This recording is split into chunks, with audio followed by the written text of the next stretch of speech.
आज हम लोग पढ़ने जा रहे हैं पॉलीमर। तो सभी विद्यार्थी ध्यान देंगे।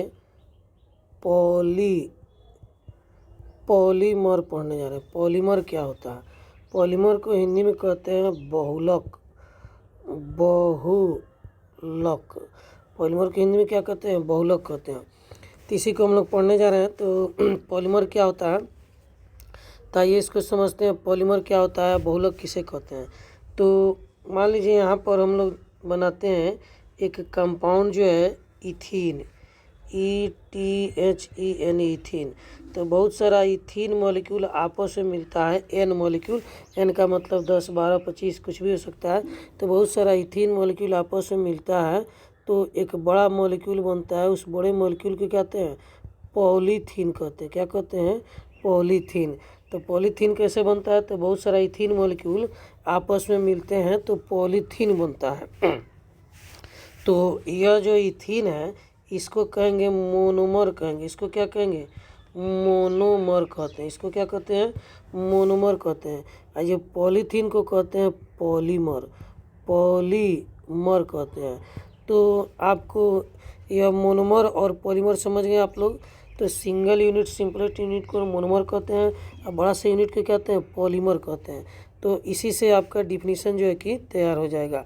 पॉलीमर क्या होता है कि डिफिनीशन में लिखेंगे कि जब जो है कि दो या दो से अधिक सिंपल यूनिट या मोनोमर आपस में मिलकर एक बड़े मॉलिक्यूल का निर्माण करते हैं तो इस बड़े मॉलिक्यूल को पॉलीमर कहते हैं तथा इस घटना को पॉलीमेराइजेशन कहते हैं।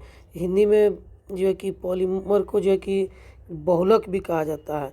तो फिर से हिंदी में डिफिनीशन आप लोग लिख लेंगे कि जब दो या दो से अधिक छोटे मॉलिक्यूल या मोनोमर आपस में जुड़कर एक बड़े मॉलिक्यूल का निर्माण करते हैं तो इस बड़े मॉलिक्यूल को हम लोग पॉलीमर कहते हैं तथा पॉलीमर बनाने की प्रक्रिया को पॉलीमेराइजेशन या हिंदी में बहुलीकरण कहते हैं। शुद्ध हिंदी में बहुलक बनाने की प्रक्रिया क्या कहते हैं? बहुलीकरण कहते हैं।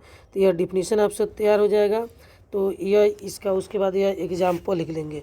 उसी तरह एक एग्जाम्पल आपको ये एग्जाम्पल फर्स्ट हो गया। एग्जाम्पल सेकेंड में देखेंगे कि ग्लूकोज C6H12O6। तो यह बहुत सारा ग्लूकोज मॉलिक्यूल आपस में जब मिलेंगे तो एक बड़े मॉलिक्यूल का निर्माण होगा।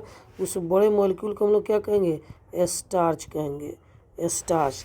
तो यह हो गया आपको मोनोमर। और यह हो जाएगा पॉलीमर यानी कि बहुलक हो जाएगा। तो सिंगल यूनिट, सिंपल यूनिट को मोनोमर कहते हैं और बड़े से यूनिट को कहते हैं पॉलीमर कहते हैं। फिर अगला एक और एग्जांपल देख लीजिए। बहुत सारा एमाइनो एसिड है। एमाइनो एसिड, एमिनो अम्ल हिंदी में इसको कहते हैं। तो बहुत सारा एमाइनो एसिड यानी एमिनो अम्ल आपस में मिलेगा तो एक बड़ा मॉलिक्यूल का निर्माण होगा जिसको हम लोग प्रोटीन कहते हैं। क्या कहते हैं? प्रोटीन। तो यह कहलाएगा प्रोटीन। तो यह जो प्रोटीन है यह हो जाएगा पॉलीमर और यह क्या हो जाएगा? मोनोमर। तो यह कहलाएगा मोनोमर।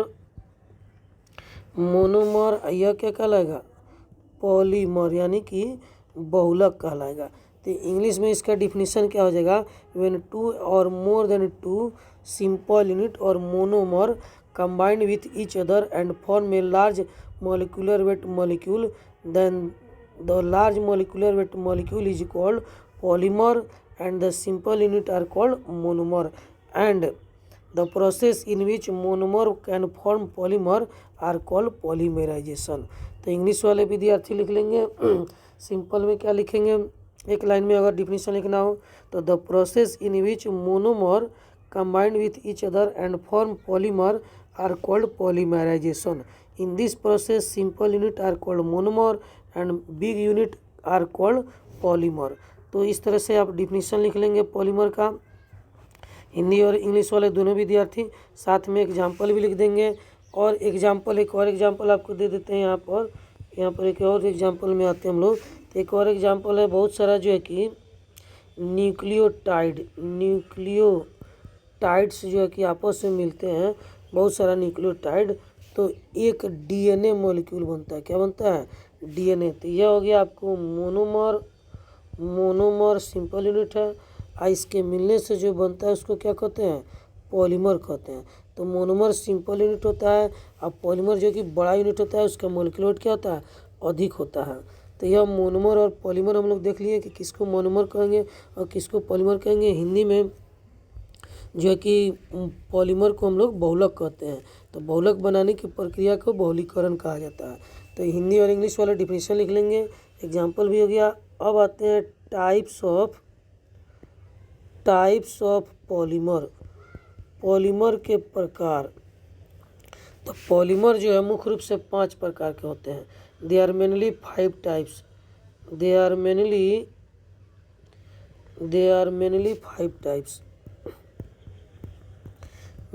5 टाइप्स। यह मुख्य रूप से क्या प्रकार के होते हैं, 5 प्रकार के होते हैं। तो कौन कौन होंगे, तो चलिए एक एक करके हम लोग सबको ही पढ़ते हैं।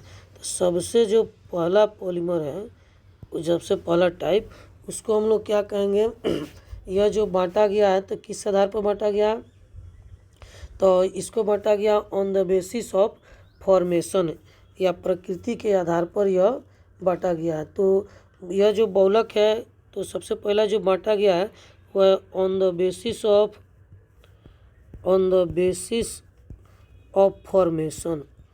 फॉर्मेशन के आधार पर। हिंदी में क्या लिखेंगे, बनावट के आधार पर पॉलीमर के प्रकार। तो on the basis of formation. उसके बाद दूसरा है किसके आधार पर, तो दूसरा है आपको ऑन द बेसिस ऑफ जो है कि फॉर्मेशन हो गया। उसके बाद लिखेंगे on the basis of monomer. दूसरा इसको क्या लिखेंगे, on the basis of monomer, on the basis of monomer, monomer के आधार पर पॉलीमर के प्रकार। हिंदी में क्या लिखेंगे, मोनोमर के आधार पर पॉलीमर के प्रकार। उसके बाद तीसरा क्या लिखेंगे हम लोग, तो on the basis of structure, आकृति के आधार पर। तीसरा लिखेंगे on the basis of structure, on the basis of structure, आकृति के आधार पर, on the basis of structure. Hindi में लिख सकते हैं आकृति के आधार पर। और चौथा क्या लिखेंगे इसमें, तो चौथा लिखेंगे, इसमें हम लोग किस आधार पर लिखेंगे, तो चौथा लिखेंगे आपको on the basis of reaction, अभिक्रिया के आधार पर, on the basis of reaction, अभिक्रिया के आधार पर पॉलीमर के प्रकार। तो यह आपको हो गया on the basis of reaction. उसके बाद आते हैं अगला जो हम लोग का टाइप है, on the basis of reaction के आधार पर, जो कि पांचवा जो है इसमें टाइप है ABCD, और ये है on the basis of attraction force, on the basis of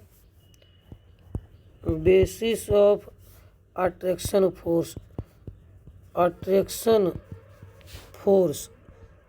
Hindi में लिखेंगे आकर्षण बल के आधार पर पॉलीमर के प्रकार।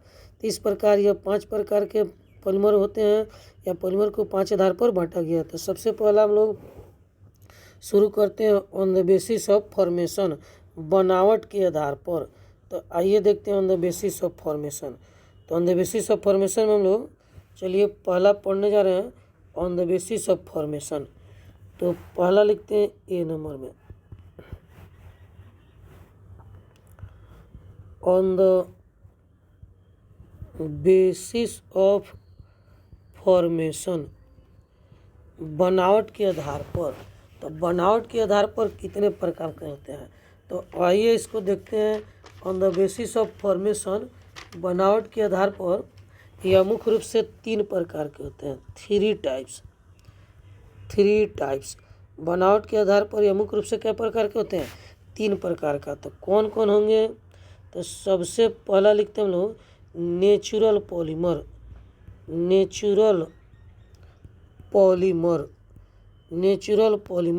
हिंदी में हम लोग कहते हैं आपको प्राकृतिक बहुलक। हिंदी में इसको क्या कहेंगे, प्राकृतिक बहुलक। इसका डिफिनीशन क्या होगा, वो ऐसा बहुलक जो प्राकृतिक रूप से बनता है उसे प्राकृतिक बहुलक या नेचुरल पॉलीमर कहते हैं। इंग्लिश में क्या लिखेंगे? The types of polymer which is form by naturally are called natural polymer. तो ये नेचुरल पॉलीमर हो गया।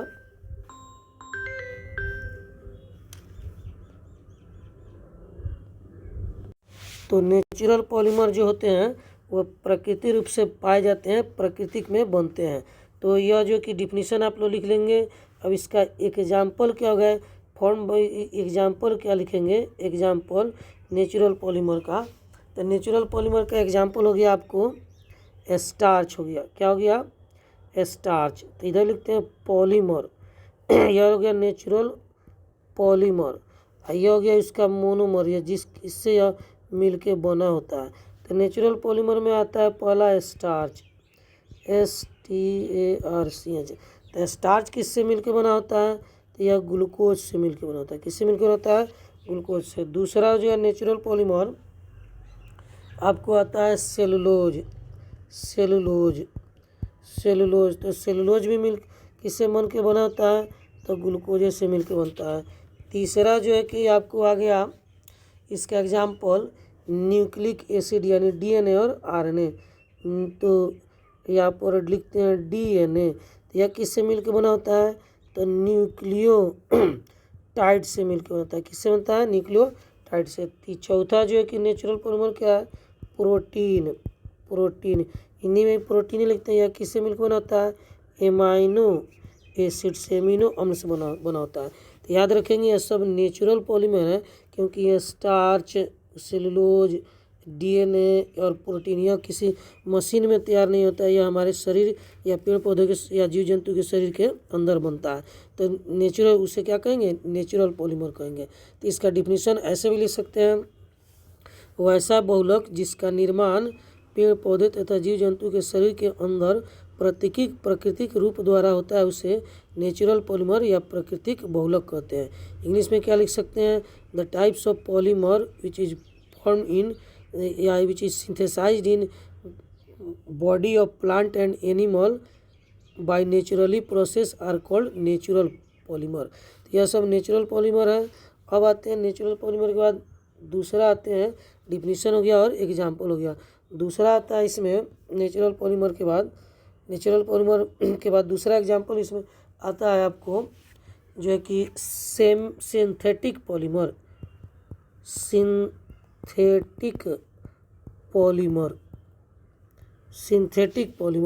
हिंदी में जो होता है क्या कहते हैं?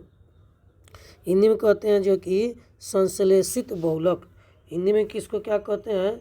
संश्लेषित बहुलक। हिंदी में इसको क्या लिखेंगे? संश्लेषित बहुलक। तो यह हो गया संश्लेषित बहुलक। तो इसको क्या, इसका डिफिनीशन क्या होगा आपको? या इसका हम लोग लिखेंगे प्राकृतिक बहुलक। इसको लिए क्या लिखेंगे हम लोग? प्राकृतिक बहुलक। नेचुरल को क्या लिखेंगे? प्राकृतिक। तो एग्जाम में दोनों में अंतर पूछता है, प्राकृतिक और संश्लेषित में अंतर पूछता है 2 नंबर में। तो सबसे पहले डिफिनीशन लिख देंगे और डिफिनीशन लिखने के बाद उसका एग्जाम्पल दे देंगे, तो ये आपका तैयार हो जाएगा। अब संश्लेषित बहुलक किसको कहेंगे? जो कि प्राकृतिक बहुलक की कृत्रिम बहुलक की। संश्लेषित बहुलक का मतलब होता है जो बनाया गया हो, जो एक। तो यह जो है कि इसका डिफिनीशन क्या हो जाएगा कि वैसा पॉलीमर या वैसा बहुलक जिसका निर्माण जो है कि मानव द्वारा कृत्रिम रूप से मशीन के द्वारा किया जाता है, उसे कृत्रिम बहुलक या संश्लेषित बहुलक कहते हैं। तो इंग्लिश में क्या लिखेंगे? The type of polymer which is form by man with the help of machine are called synthetic polymer और आर्टिफिशियल पॉलीमर। तो इसका डिफिनीशन हो गया। अब इसका एग्जाम्पल आइए देखते हैं। तो खूब अच्छा से याद रखेंगे, जो है यहाँ पर सिंथेटिक पॉलीमर है, यह जो है कि मैन मेड होता है। मैन मेड, मानव के द्वारा बनाया जाता है। मैन मेड मानव के द्वारा बनाया जाता है मशीन की सहायता से। और यह जो है आपको प्राकृतिक जो है वह प्राकृतिक रूप से बनता है, जो है कि गॉड के द्वारा पेड़ पौधे शरीर तथा जीव जंतु के शरीर में बनता है। तो यह इसको अब इसका जो एग्जाम्पल है सिंथेटिक पॉलीमर का, इसका एग्जाम्पल क्या होगा? तो इसका जो एग्जाम्पल होगा वो है पॉलीथीन। पॉलीथीन, तो आप जानते हैं कि पॉलीथीन जो है वो मशीन के द्वारा बनाया जाता है। मानव जो मशीन के द्वारा बनाता है, इसका मोनोमर होता है इथीन। इसका मोनोमर क्या होता है? इथीन। तो पॉलीथीन एक प्रकार का जो है कि सिंथेटिक पॉलीमर है या संश्लेषित पॉलीमर है। इसका मोनोमर क्या होता है? इथीन होता है। उसी तरह आपको पॉलीथीन के बाद हम लोग आते हैं, इसमें एक और लिखते हैं पीवीसी। तो इसका नाम है इसको कहते हैं पीवीसी को शॉर्टकट में कहते हैं पॉलीविनाइल क्लोराइड। आगे आपको लिखा देंगे पॉलीविनाइल क्लोराइड। अब इसका जो है कि पॉलीविनाइल क्लोराइड का मोनोमर कहता है, तो इसका मोनोमर होता है विनाइल क्लोराइड। मोनोमर क्या होता है? विनाइल क्लोराइड होता है, विनाइल क्लोराइड। आपको इसका मोनोमर क्या होता है? विनाइल क्लोराइड होता है। तो ये हो गया सिंथेटिक पॉलीमर हो गया। उसके बाद आपको आ गया प्लास्टिक होता है। यह प्लास्टिक है, प्लास्टिक। तो यह जो है कि प्लास्टिक कई प्रकार का होता है, आगे बताएंगे, इसका मोनोमर भी बताएंगे। तो यह सब जो है कि संश्लेषित पॉलीमर है। बैकेलाइट यानी मोटरसाइकिल का जो बैक लाइट होता है वह जो कचकड़ा जिसको कहते हैं इसी चीज़ का बना होता है। तो यह सब मैन मेड है, मशीन के द्वारा बनाया जाता है, इसीलिए इसको हम लोग सिंथेटिक पॉलीमर या संश्लेषित बहुलक कहते हैं। तो इस प्रकार हम लोग दोनों में अंतर लिख सकते हैं। कि लास्ट इसका बचा हुआ है सी नंबर में semi synthetic polymer. Semi synthetic polymer, semi synthetic polymer यानी अर्ध संश्लेषित बहुलक। हिंदी में क्या लिखेंगे? अर्ध संश्लेषित बहुलक। अर्ध संश्लेषित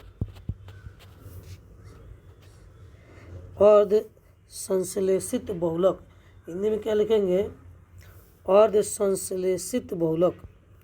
इसको कैसे लिखेंगे देखेंगे? अर्ध संश्लेषित बहुलक। अर्ध संश्लेषित बहुलक यानी आधा यह जो है कि मानव के द्वारा बनाया गया है और आधा जो है कि नेचर के द्वारा बनता है। तो इसका डिफिनीशन क्या लिखेंगे? The types of polymer which is form by जो है कि both types of monomer synthetic and natural are called semi synthetic polymer. Hindi में क्या लिखेंगे? वैसा बहुलक जिसका निर्माण संश्लेषित तथा प्राकृतिक दोनों प्रकार के मोनोमर से मिलने से होता है, उसको हम लोग जो है कि सेमी सिंथेटिक बहुलक कहते हैं। या वैसा बहुलक जिसका निर्माण जो है कि ठीक है, ये डिफिनीशन ठीक है। वैसा बहुलक जिसका निर्माण आपको प्राकृतिक और संश्लेषित दोनों प्रकार के मोनोमर से होता है, उसको हम लोग सेमी सिंथेटिक या अर्ध संश्लेषित बहुलक कहते हैं। तो इसका डिफिनीशन लिख लेंगे। एग्जाम्पल में क्या होगा? तो एग्जाम्पल में देखिए समझाते हैं। पहला है सेलुलोज नाइट्रेट। सेलुलोज नाइट्रेट, तो आप ध्यान देंगे सेलुलोज हो गया नेचुरल पॉलीमर, नेचुरल यानी कि प्राकृतिक, और नाइट्रेट हो गया सिंथेटिक, सिंथेटिक यानी कि मैन मेड मशीन के द्वारा बनाया गया। तो इन दोनों से मिल के बना है, इसीलिए इसका नाम है सेमी संश्लेषित यानी कि अर्ध संश्लेषित या सेमी सिंथेटिक बहुलक। उसी तरह दूसरा है सेलुलोज एसीटेट। तो ध्यान देंगे सेलुलोज हो गया नेचुरल पॉलीमर, एसीटेट हो गया सिंथेटिक पॉलीमर। तो यह दोनों से मिलकर बना है, इसीलिए इसे सेमी सिंथेटिक बहुलक कहते हैं।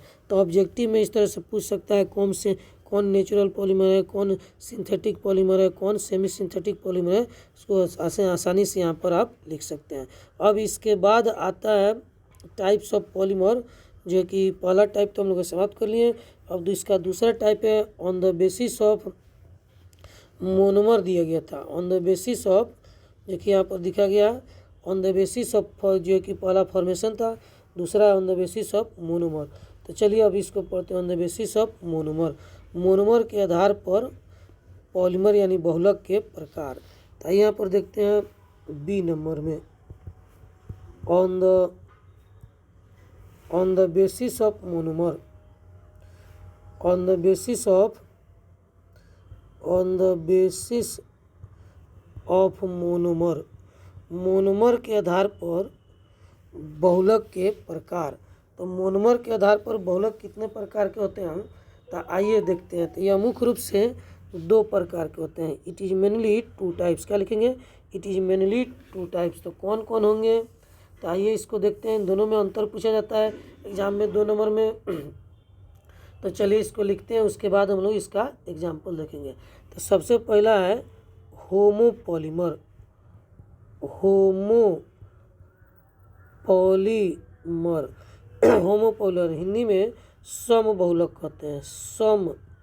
समबहुलक, बहुलक हिंदी में क्या कहते हैं, समबहुलक। दूसरा कहलाता है हेटेरोपॉलीमर, हेटेरोपॉलीमर हिंदी में कहते हैं विषम बहुलक, विषम बहुलक। इसका डिफिनीशन क्या होगा, एक एक करके लिखते हैं। तो पहला डिफिनीशन क्या होगा, नाम है होमोपॉलीमर। होमो का मतलब होता है सेम, यानी एक ही समान। तो वैसा बहुलक जो एक ही प्रकार के मोनोमर्स के मिलने से बनता है उसे सम बहुलक या होमोपॉलीमर कहते हैं। इंग्लिश में डिफिनीशन क्या होगा, the type of polymer which is formed by only one types of monomer are called, जो है कि होमोपॉलीमर और समबहुलक आर कॉल्ड होमोपॉलीमर। तो डिफिनीशन इंग्लिश में लिख देंगे, the type of polymer which is formed by only one types of monomer are called homopolymer. तो इसका जो है कि only one types of monomer, only one types of monomer, एक ही प्रकार का मोनोमर होता है। कितने प्रकार का मोनोमर होता है, एक ही प्रकार का। हेटेरो का मतलब होता है डिफरेंट। तो इसका डिफिनीशन क्या होगा, वैसा बहुलक जो 2 या 2 से अधिक भिन्न भिन्न मोनोमर के मिलने से बनता है उसे हेटेरोपॉलीमर या विषम बहुलक कहते हैं। इंग्लिश में क्या लिखेंगे, the types of polymer which is formed by 2 और more than 2 types of monomer are called heteropolymer. इसमें क्या होगा, पहला डिफिनीशन 2 और मोर देन 2, क्या लिखेंगे 2 और, इसमें क्या लिखेंगे ध्यान रखेंगे, 2 और मोर देन 2, 2 और मोर देन 2 टाइप्स, 2 या 2 से अधिक प्रकार के मोनोमर से मिलकर बना है उसको क्या कहेंगे, हेटेरोपॉलीमर कहेंगे। तो पहला डिफिनीशन लिख लेंगे। दूसरा जो है कि एग्जाम्पल यहाँ पर दिखाते हैं। तो एग्जाम्पल में हो गया स्टार्च, क्या हो गया, स्टार्च, STARCH। एग्जाम्पल क्या हो जाएगा, स्टार्च हो जाएगा, स्टार्च। तो स्टार्च जो है केवल एक ही प्रकार का मोनोमर से मिलकर बनाता है, उसका नाम है ग्लूकोज। उसके बाद आते हैं प्रोटीन। तो प्रोटीन जो है एक ही प्रकार के मोनोमर से मिलकर बना होता है, उसका नाम है आपको एमाइनो एसिड। उसके बाद एक और एग्जांपल आपको देते हैं, इसमें हम लोग, तो इसके बाद एक और एग्जांपल देते हैं। तो यहाँ पर यह हो गया स्टार्च, यह आपको, उसके बाद आता है आपको प्रोटीन हो गया, स्टार्च हो गया, डीएनए। तो यह हो जाएगा डीएनए में न्यूक्लियोटाइड्स, या पीवीसी जो अभी पढ़े हैं पॉलीविनाइल क्लोराइड। तो यह सिर्फ बना होता है किससे, विनाइल क्लोराइड से मिलकर बना होता है। तो यह सब कहलाया जाएगा आपको होमोपॉलीमर या समबहुलक कहलाएगा।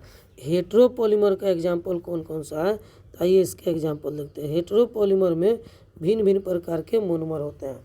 तो हेटेरोपॉलीमर का एग्जाम्पल कौन कौन है, तो चलिए इसको हम लोग देखते हैं। इसका एग्जाम्पल है नाइलॉन 66। क्या एग्जाम्पल है, पहला एग्जाम्पल है नाइलॉन 66। ये किसका एग्जाम्पल है, नाइलॉन 66। तो नाइलॉन 6 जो है कि हेटेरोपॉलीमर है, यह किस चीज़ से मिलकर बना होता है, तो आइए इसका देखते हैं। तो यह बना होता है किस किस चीज़ से, तो यह 2 तरह के पॉलीमर से मिलकर बना होता है। पहला कौन हो जाएगा इसका, दो तरह का मोनोमर्स है। पहला होगा hexa methyl, hexa methyl methylene diamine, hexa methylene diamine, diamine.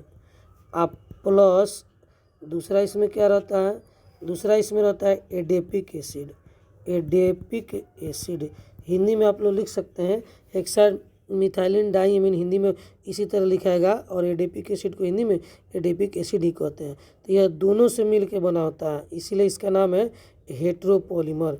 एक और आपको एग्जाम्पल छोटा सा बता देते हैं आपको, यह एग्जाम्पल नंबर 1 हो गया। अब एक और एग्जाम्पल इसमें, तो अगला एग्जाम्पल है इसका बैकेलाइट, बैकेलाइट, बैकेलाइट। ये ऑब्जेक्टिव में पूछा जाता है, नाइलॉन 66 भी और यह सब भी पूछा जाता है, इसको अच्छे से याद करनी है। तो बैकेलाइट किससे मिलके बना होता है, तो बैकेलाइट जो है कि किससे मिलके बना होता है, इसका एक मोनोमर होता है फिनॉल, फिनॉल। अब दूसरा होता है फिनॉल और दूसरा होता है इसमें फॉर्मलडिहाइड, फॉर्मलडिहाइड। तो फिनॉल प्लस फॉर्मलडिहाइड इन दोनों से मिलके बना होता है बैकेलाइट। तो यह दोनों हेट्रोपॉलीमर इसलिए कहलाते हैं कि आप ध्यान देंगे कि इसमें दो तरह के मोनोमर होते हैं, यह दोनों में दो तरह का मोनोमर पाया जाता है, इसलिए इसको हेट्रोपॉलीमर कहते हैं। इधर जो हम लोग पढ़ रहे हैं ये सब एक ही प्रकार के मोनोमर से मिलकर बना होता है, इसीलिए इसको हम लोग होमोपॉलीमर कहते हैं। तो यह जो है कि आपके एग्जाम में पूछा जाता है, तो इसको आप लोग लिख लेंगे 2 नंबर 4 नंबर में जो भी पूछा जाएगा तो डिफिनीशन लिख देंगे, और उसके बाद जो है कि आपका एग्जाम्पल दे देंगे। अब आते हैं, यह दूसरा टाइप भी समाप्त हो गया। अब तीसरा टाइप इसमें आपको कौन सा दिया गया था, तो तीसरा टाइप आपको ये देखिए यहाँ पर दिया गया है, यह 2 टाइप हो गया। तीसरा गया on the basis of structure, आकृति के आधार पर बहुलक के प्रकार। तो चलिए अब इसको पढ़ने जा रहे हैं, on the basis of structure तीसरा टाइप पढ़ने जा रहे हैं सी नंबर में। On the basis of structure, आकृति के आधार पर यह कितने प्रकार के होते हैं, और स्ट्रक्चर के आधार पर, आकृति के आधार पर यह कितने प्रकार के होते हैं, आइए इसको हम लोग देखते हैं। तो यह आकृति के आधार पर, स्ट्रक्चर के आधार पर यह मुख्य रूप से जो है कि आपको 3 प्रकार का होता है। कितना प्रकार का होता है, 3 प्रकार का होता है। तो इसमें आइए हम लोग देखते हैं, on the basis of structure, आकृति के आधार पर यह मुख्य रूप से क्या प्रकार के होते हैं, 3 प्रकार के होते हैं। तो चलिए लिखते हैं, on the basis of structure it is mainly 3 types, 3 types Hindi में लिखेंगे, आकृति के आधार पर यह मुख्य रूप से 3 प्रकार के होते हैं। तो कौन कौन होंगे, चलिए एक एक करके हम लोग देखते हैं। तो सबसे पहला जो है इसका, सबसे पहला क्या कहलाता है, तो सबसे पहला कहलाता है इसका जो है कि linear polymer, linear polymer, linear polymer Hindi में रैखिक बहुलक, हिंदी में क्या कहेंगे, रैखिक बहुलक, रैखिक बहुलक, रैखिक बहुलक। तो नाम से क्लियर है, रैखिक यानी कि बिल्कुल रेखा के समान होगा, एक सिंपल लाइन के समान होगा। तो वैसा पॉलीमर जिसका आकृति एक लाइन के समान होता है उसे हम लोग रैखिक बहुलक कहते हैं। इंग्लिश में क्या होगा, the types of polymer having linear shape are called linear polymer. तो जिसका शेप लीनियर होगा, रेखा के जैसा, उसे क्या कहेंगे, लीनियर पॉलीमर कहेंगे। तो ये आपको लीनियर पॉलीमर में क्या होता है, तो इसका एग्जांपल है पॉलीथीन। इसका एग्जांपल क्या हो जाएगा, पॉलीथीन। तो पॉलीथीन जो है कि लीनियर पॉलीमर का एग्जांपल है। इसका शेप कैसा होता है कि बिल्कुल लाइन के जैसा होता है। अब इसका दूसरा टाइप आते हैं, लीनियर के बाद दूसरा टाइप इसमें आते हैं हम लोग, लीनियर पॉलीमर में आता है ब्रांच चैन पॉलीमर। तो उसके बाद आते हैं हम लोग ब्रांच चैन पॉलीमर। तो दूसरा आ गया ब्रांच चैन पॉलीमर, चैन पॉलीमर हिंदी में कह सकते हैं, हिंदी में इसको हम लोग क्या कहते हैं, शाखित श्रृंखला बहुलक। हिंदी में क्या कहते हैं, शाखित श्रृंखला बहुलक, शाखित श्रृंखला बहुलक, बहुलक शाखित श्रृंखला बहुलक, यानी कि इसका स्ट्रक्चर कैसा होगा, तो इसमें ब्रांच निकला हुआ रहेगा।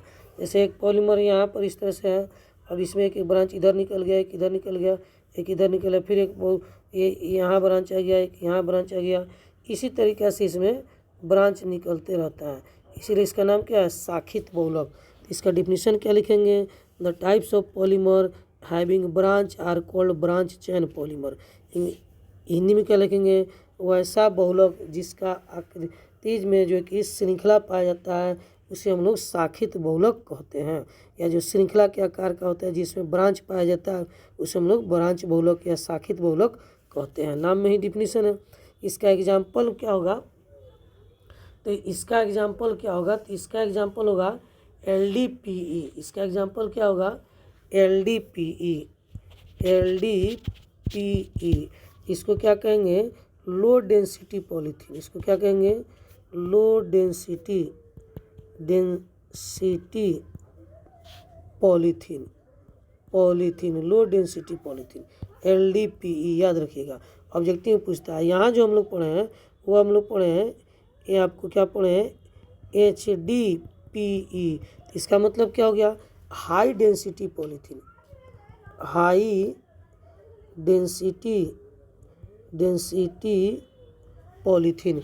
हिंदी में कहते हैं उच्च घनत्व वाला बहुलक। इसको क्या कहेंगे, उच्च घनत्व वाला बहुलक, यानी कि अब जो प्लास्टिक होगा वो थोड़ा सा भारी होगा। इसको क्या कहेंगे, निम्न घनत्व वाला बहुलक, यानी कि यह जो प्लास्टिक होगा यह हल्का होगा। तो इसका जो एग्जाम्पल है वो हमारे जो कि जितना मोटा प्लास्टिक होता है जिससे कि बहुत सारा इंस्ट्रूमेंट सामान बनाया जाता है, यह वो हो जाएगा। और यह जो है कि क्या हो जाएगा, जैसे सब्जी उब्जी खरीदने के लिए हम लोग पॉलीथीन का उपयोग करते हैं, तो यह हल्का वाला पॉलीथीन का एग्जाम्पल ये हो गया LDPE। और जो है कि प्लास्टिक का सामान जैसे बनता है, पेन हो गया आपका, यह बाल्टी हो गया, तो यह जार हो गया, यह मग हो गया, तो यह बनता है हाई डेंसिटी पॉलीथीन LDPE से। तो जो पॉलीथीन भारी होगा उसको HDP कहते हैं, हाई डेंसिटी जो हल्का होगा उसको LDP कहते हैं, लो डेंसिटी। तो इस तरह का पॉलीथीन दो प्रकार का हो गया, एक हाई डेंसिटी, दूसरा लो डेंसिटी। तो हाई डेंसिटी किसका एग्जाम्पल है, लीनियर का एग्जाम्पल है। लो डेंसिटी किसका एग्जाम्पल है, तो श्रृंखला यानी ब्रांच का एग्जाम्पल है। और तीसरा जो टाइप है, आइए उसको पढ़ते हैं हम लोग। तीसरा टाइप, तो ये दो ठो पढ़ लिए हम लोग, या इसका तीसरा जो टाइप है उसको हम लोग कहते हैं क्रॉस लिंक और network polymer, CROSS, cross linked, KNED, cross linked और नेटवर्क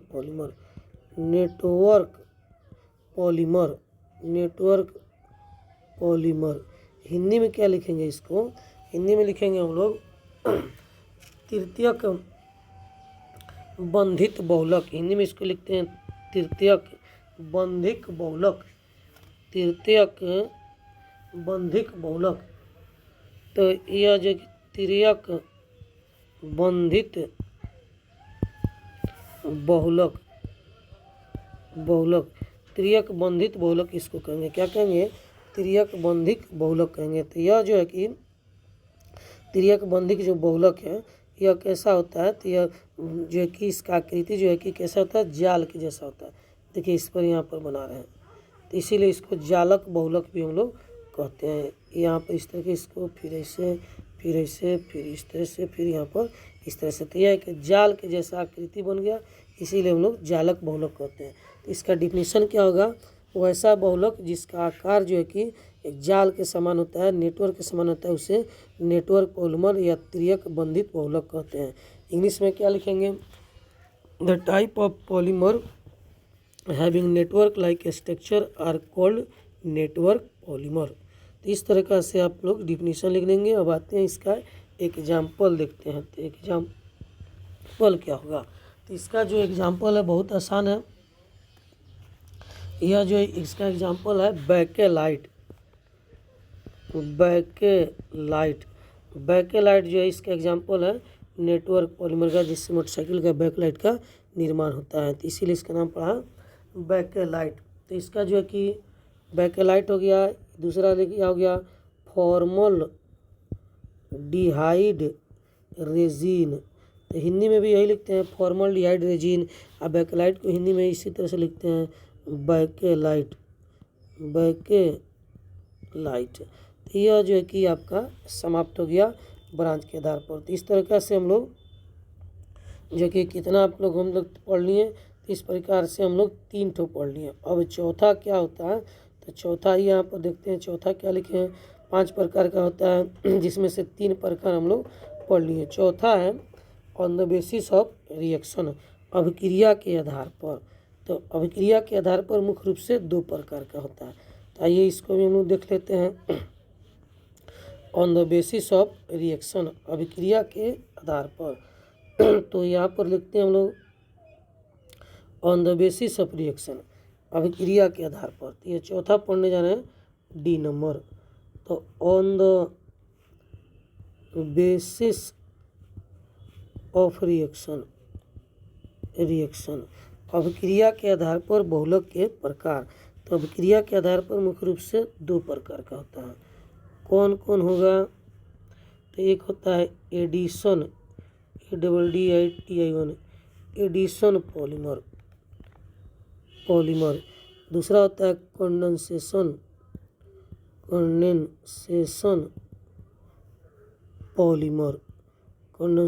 पॉलीमर। तो एक एडिशन पॉलीमर होता है, दूसरा क्या होता है, कंडेंसेशन पॉलीमर होता है। तो एडिशन पॉलीमर को हिंदी में योगात्मक बहुलक कहते हैं। क्या कहते हैं, योगात्मक बहुलक। इसको कहेंगे हम लोग संघनन बहुलक, इसको कहेंगे हम लोग संघनन बहुलक। तो अब आइए इसमें दोनों में अंतर पूछा जाता है आपके एग्जाम में। तो चलिए इसका हम लोग एग्जाम्पल में अंतर यहाँ पर लिखते हैं। तो इन दोनों में क्या अंतर होता है, चलिए एक एक करके हम लोग लिखते हैं। तो सबसे पहला जो है कि डिफिनीशन। तो एडिशन पॉलीमर या योगात्मक बहुलक किसको कहते हैं, तो नाम में डिफिनीशन है, वैसा पॉलीमर जिसका निर्माण योगात्मक अभिक्रिया के द्वारा होता है उसे योगात्मक बहुलक कहते हैं।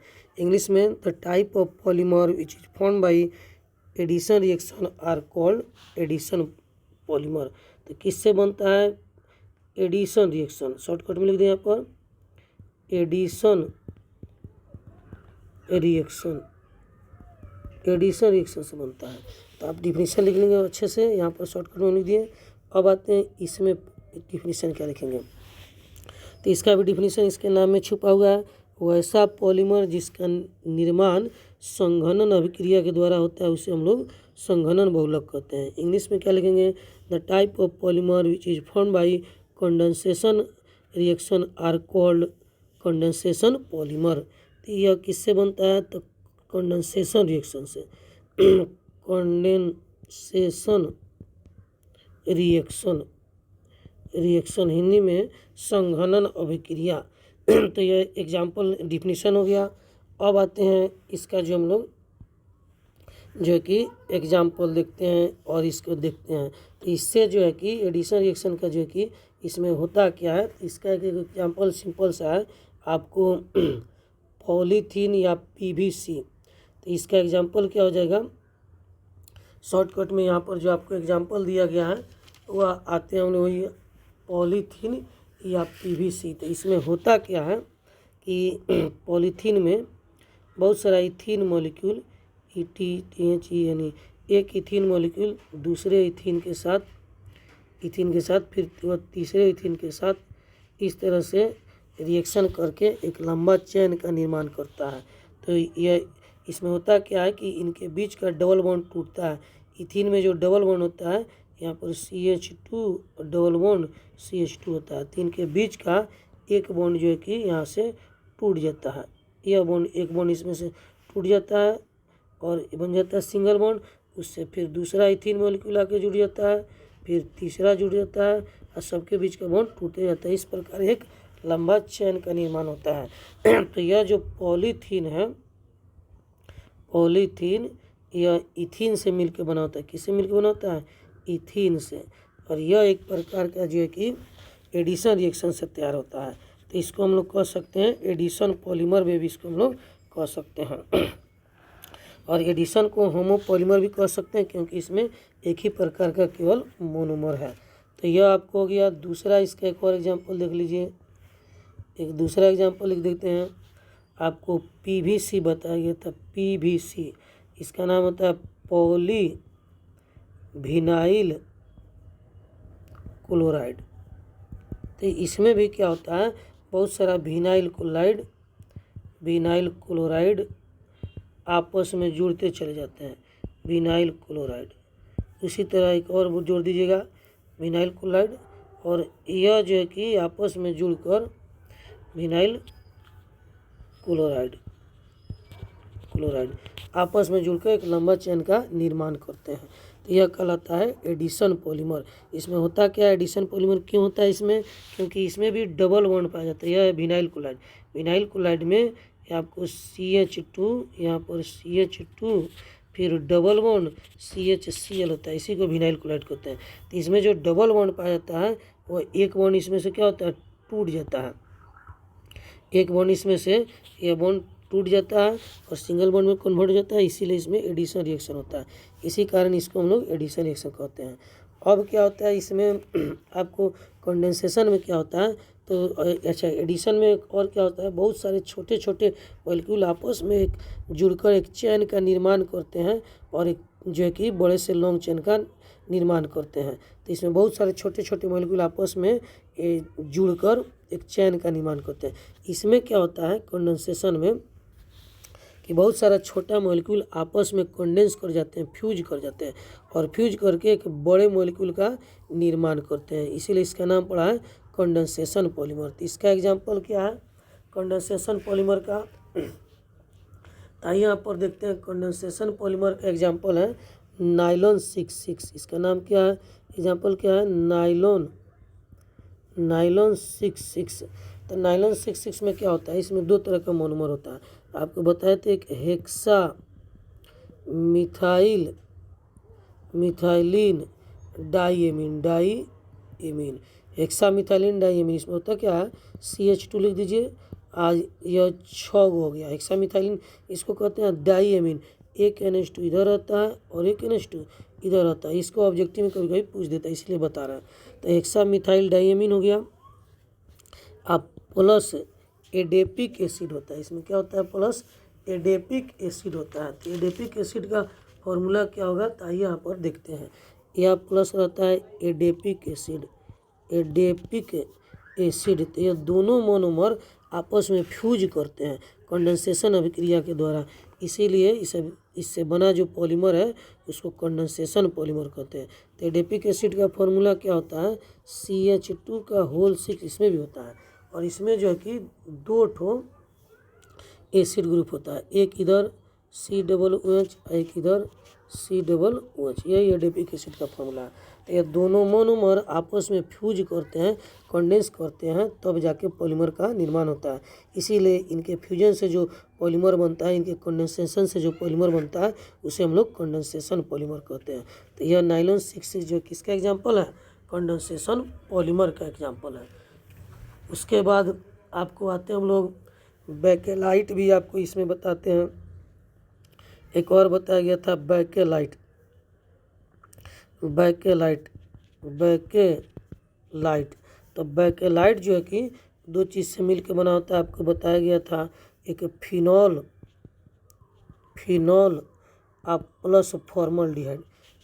प्लस फॉर्मलडिहाइड, यह दोनों आपस में फ्यूज करते हैं तो बेकेलाइट बनता है।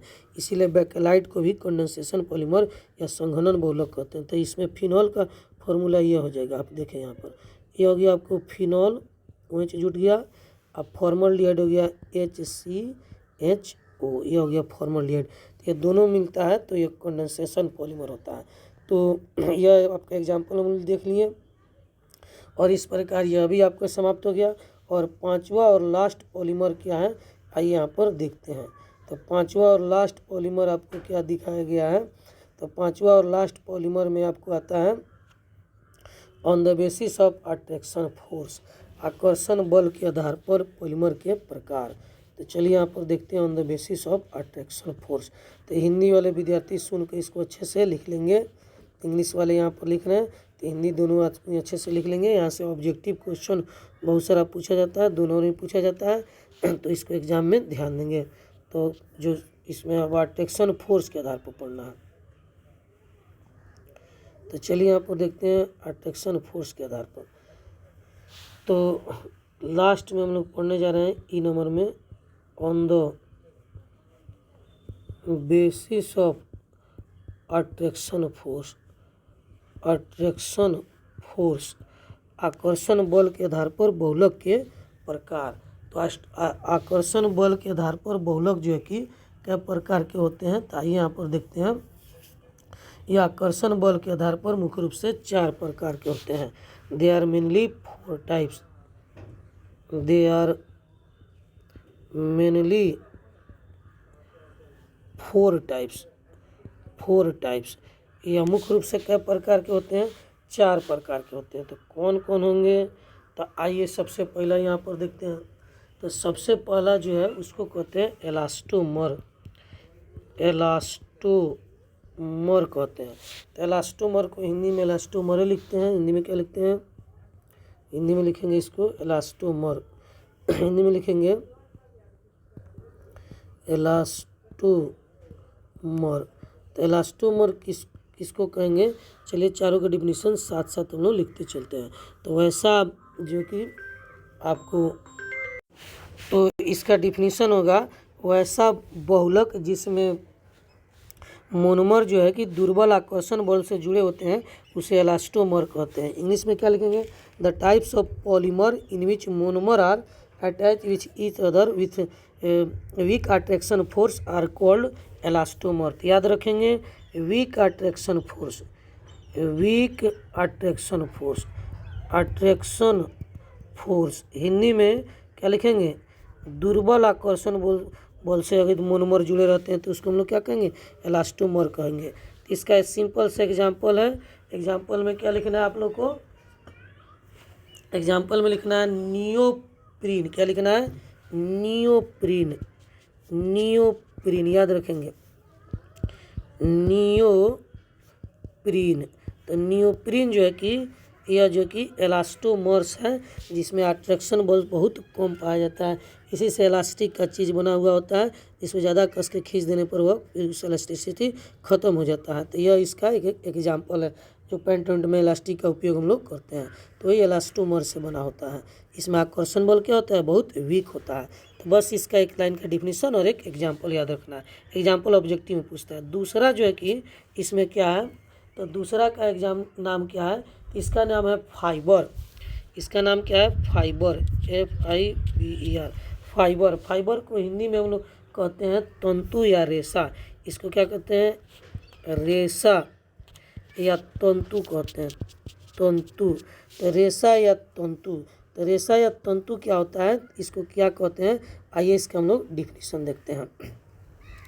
तो इसमें जो कि आकर्षण बल काफ़ी मजबूत आता है, स्ट्रांग होता है, या हिंदी में उसको कहें तो प्रबल होता है। तो इसमें लिखेंगे ऐसा बहुलक जिसमें मोनोमर के बीच प्रबल आकर्षण बल पाया जाता है, strong attraction force, strong attraction force, attraction force, strong attraction force, प्रबल आकर्षण बल पाया जाता है, उसको हम लोग फाइबर या रेशा कहते हैं।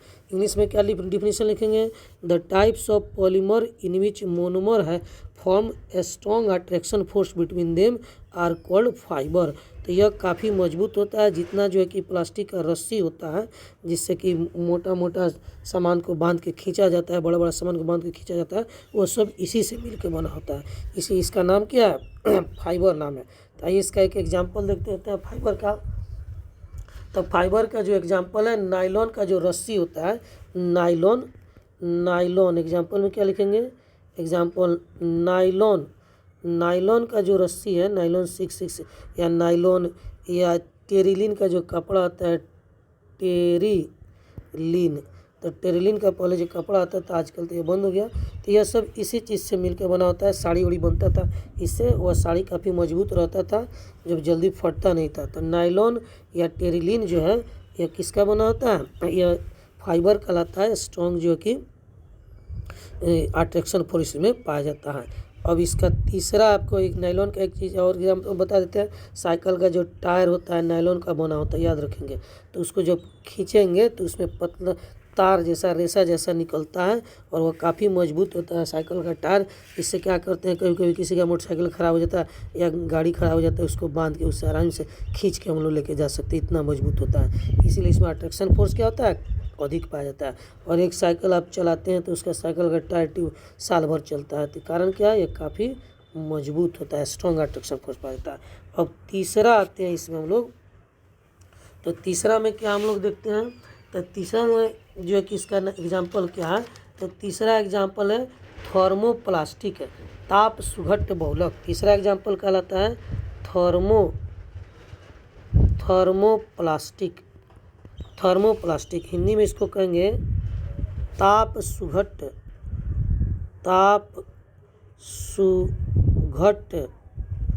बहुलक। ताप सुघट्य बहुलक थर्मोप्लास्टिक या ताप सुघट्य बहुलक। तो यह क्या होता है, थर्मोप्लास्टिक या ताप सुघट्य बहुलक किसको कहते हैं। तो नाम से इसका डिफिनीशन आपको क्लियर हो रहा है कि यह जो कि यह ताप सुघट्य बहुलक या जो कि थर्मोप्लास्टिक किसे कहते हैं। तो इस प्रकार का जो बहुलक होता है वह गर्म करने पर मुलायम हो जाता है तथा ठंडा करने पर कठोर हो जाता है, उसी को हम लोग थर्मोप्लास्टिक या ताप सुघट्य बहुलक कहेंगे। तो इसका डिफिनीशन क्या लिखेंगे, वैसा बहुलक जो गर्म करने पर ठंडा हो जाता है, गर्म करने पर हीट करने पर जो है कि गर्म करने पर मुलायम हो जाता है, हीट करने पर इंग्लिश में सॉफ्ट हो जाता है, कूल करने पर ठंडा करने पर क्या होता है, कठोर हो जाता है, यानी कि हार्ड हो जाता है, हार्ड, उसी को कहते हैं थर्मोप्लास्टिक। तो डिफिनीशन क्या लिखेंगे, वैसा बहुलक जो गर्म करने पर मुलायम हो जाता है तथा ठंडा करने पर जो है कि कठोर हो जाता है, उसे हम लोग जो क्या कहते हैं, ताप सुघट्य बहुलक या थर्मोप्लास्टिक कहते हैं। इंग्लिश में क्या लिखेंगे, the types of polymer which is soft during heating and जो hard after cooling are called thermoplastic. तो इस तरह का जो कि इसका एग्जाम्पल क्या होगा, तो ये इसका एग्जाम्पल देख लेते हैं। एक लाइन का डिफिनीशन लिखना है और एग्जाम्पल ज़्यादातर याद रखना है, क्योंकि एक एग्जाम्पल ही आपके एग्जाम में पूछा जाता है। तो इसका एग्जाम्पल हो गया आपको PVC।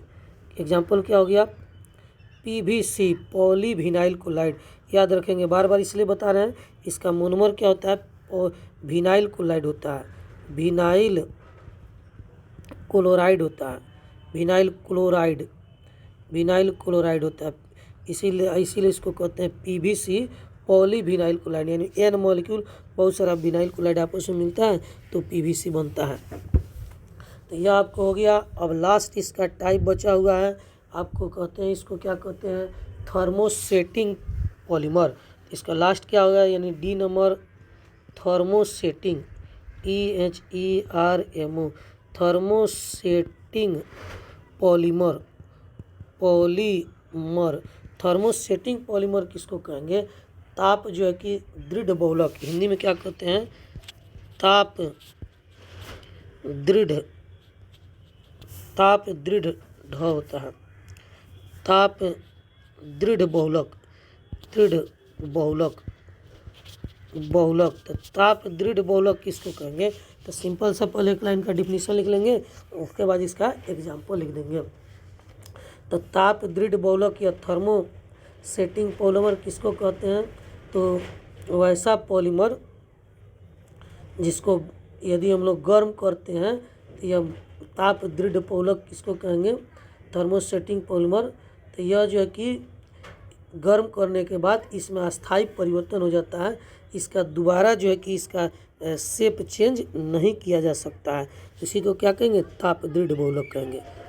तो इसका डिफिनीशन क्या लिखेंगे, वैसा बहुलक जिसे गर्म करने पर अस्थायी रूप से परिवर्तन हो जाता है उसे ताप दृढ़ बहुलक कहते हैं। इस प्रकार के बहुलक को दोबारा प्रयोग करके किसी दूसरे रूप में ढाला नहीं जा सकता है। इंग्लिश में क्या लिखेंगे, the types of polymer which after heating get permanently change their size are called thermosetting polymer. These polymer are do not again form another shape. तो इसका हम लोग क्या लिखेंगे, इसको अच्छे से समझ लेंगे कि वैसा बहुलक जिसे गर्म करने के बाद उसमें अस्थायी परिवर्तन हो जाता है, उसे पुनः दूसरा जो कि आकार नहीं प्राप्त किया जा सकता है, उसी को थर्मोसेटिंग कहेंगे। नाम में डिफरेंस है, थर्मोसेटिंग, थर्मो का मतलब होता है हीट, सेटिंग मतलब सेट कर देना। तो गर्म करके एक बार यदि इसको सेट कर देते हैं इसका स्ट्रक्चर, तो फिर इससे दूसरा चीज़ नहीं बनाया जा सकता। इसका एग्जाम्पल हो गया आपको बैकलाइट। बैकलाइट मोटरसाइकिल का बैकलाइट का जो कचकड़ा होता है उसको एक बार गर्म करेंगे तो उसमें अस्थायी परिवर्तन हो जाता है। अब उसको फिर जो है कि हम लोग चेंज कर इसको नहीं कर सकते हैं। तो यह आपको एग्जांपल हो गया बैकलाइट का। उसके बाद टेरिलीन भी इसका एग्जांपल है, टेरिलीन भी इसका एग्जांपल है। तो यह जो है कि इस प्रकार आपको पांचों टाइप जो है पॉलीमर का समाप्त हो गया। अब इसमें हम लोग को थोड़ा सा पढ़ना है प्लास्टिक के बारे में और रबड़ के बारे में। तो आइए हम लोग पढ़ते हैं प्लास्टिक और रबड़ के बारे में।